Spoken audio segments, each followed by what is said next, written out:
నేను కొడితే వట్టి కొట్టు నాకు అలవాటు లేదు కదా. చూద్దాము.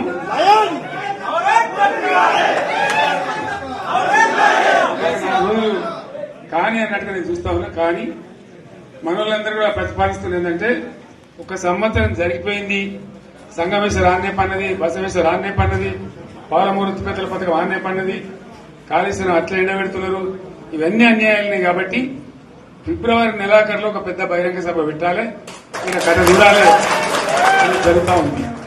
కాబట్టి మీరు కూడా పెద్ద ఎత్తున దయచేసి ఆ సభకు కదిలి రావాలి, దూరమే ఉండదు. ఆ రకంగా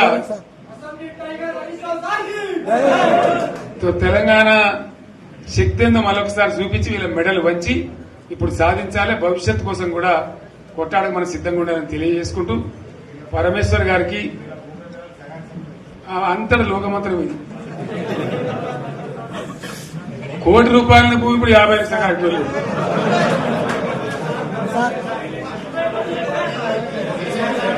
ఒక్కని బాధ ఒక ఆయన వచ్చింది, మన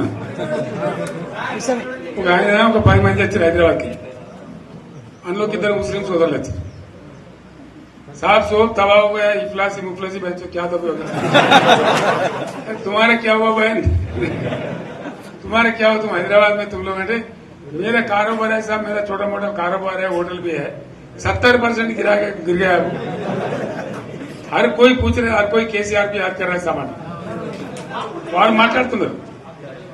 ఎక్కడ ప్రతి ఒక్కరు భూముల ధరలు పోయినాయి, మందు పోయినాయి, మసాలా అన్ని పోయినాయి. ఎంత మంచిగా 4 ఎకరాల రైతు నేను 4 కోట్ల ఆశాగా అనుకుంటుండే, అంత ధీమా ఉండే, ఎంత బాగుండే.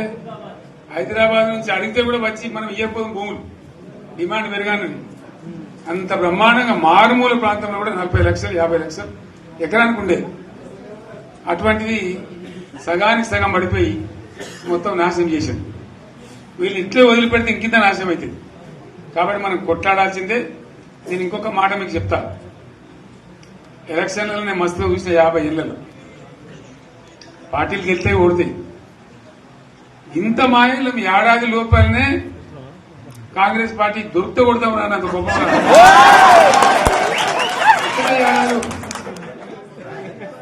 ఇంకా వాళ్ళ పొంద తెలివికి నిన్న వారి పార్టీడే మంది పెట్టాలి, అదేందో పోలింగ్ పెట్టిన వాడు చూసిరా మీరు. ఆ పోలింగ్ పెడితే 70% మనకు వచ్చింది, 30% మనకి. వాడు పెట్టింది, మనం పెట్టింది కాదు. 75 ఈ పరిస్థితి. అదే నేను ఏమంటున్నా అంటే,